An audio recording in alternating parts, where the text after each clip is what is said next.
Hello and welcome to the next part of the series where I show you how to control an ESP32 central and Pico W peripheral. In this video we will move on to potentiometer control. I will show you the wiring diagram, the code, and we will run demos. The Medium article referencing this tutorial will be linked in the description along with the code from GitHub. Let's get started. Alright, let's get started. First, let's talk about the wiring diagram. So it's right here, and here we have the Pico and ESP32.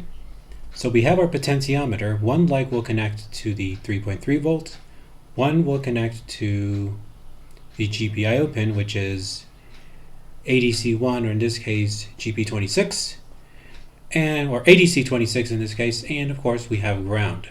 You can use any of the other ADC pins if you want.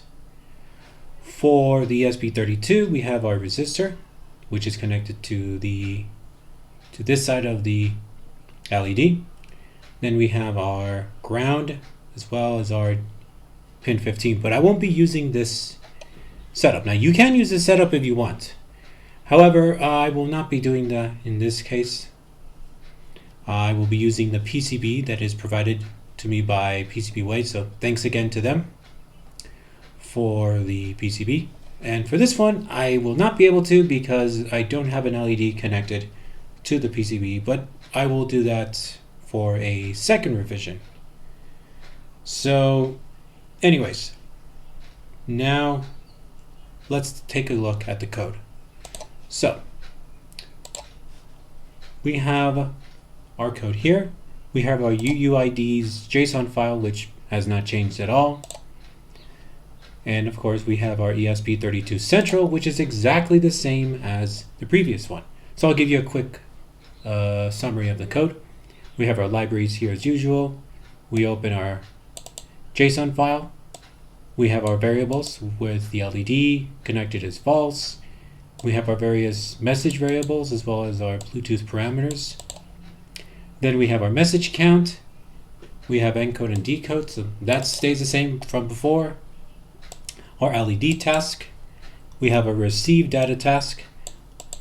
In this case, we have the delay 2.5 seconds. We have our message count.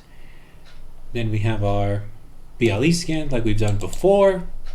We have our central mode as we've done before. Nothing has changed from that from the previous one. But we do see some changes when we go to central ESP32 central PWM.py. We have a few changes. For example, we added PWM here because we need to connect it to pin 15 for the frequency, which is 5000.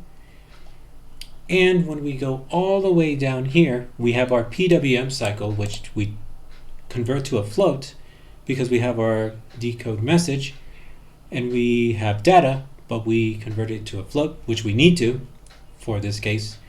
And then we have our duty cycle where we convert to an integer. We take the value and multiply it by 1023. And then we have our duty, which will be the duty cycle here. And that's it. Everything else still stays the same. Now let's talk about the Pico. The Pico, we have the libraries here as usual, but this time we have Pot26, which is from our potentiometer.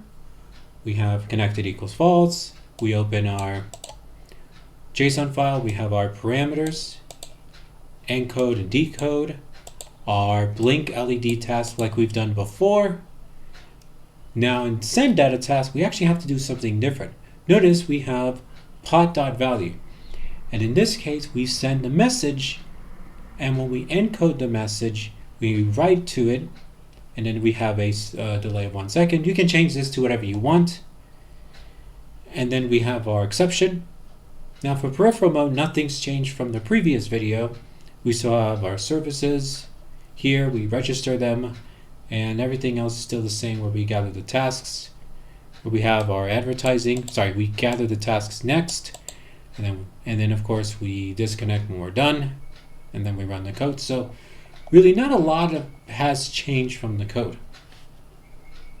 So let us go to find the code.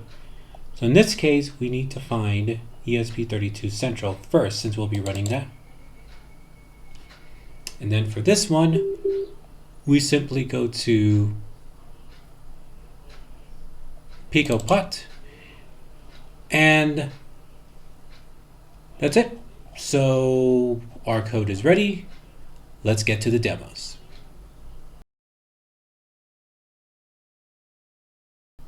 All right, folks, I got the code running, and while this is not ideal, it still works. So you can see the potentiometer values are being displayed onto the ESP32. But now let's slowly turn it, and you can see the values are updating. So as you can see, it's updating perfectly. And let's get it all the way to 1. And you can see that it's finally working. Also, I want to apologize because I used the wrong code for this demo. So let me just end it here. And let me end it here. So we'll get to demo 2 in the next segment.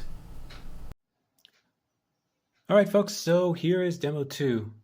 And you can see the LED is now on. I have the code running. So let me just show you the code. So I'm going to decrease the brightness. You can see it's slowly getting less and less. Now let's get it to 0. Now let's get it back to 1. You can see it's slowly getting down. You can slowly see it going up, up, up, and up. And there we go. So I will end things here with this demo. So we'll exit here, and I will exit here. So that's it for this demo. So there you go. I showed you how to do potentiometer control with the ESP32 and the Pico W. We will wrap things up next time when we shift our gears to button control. See you next time.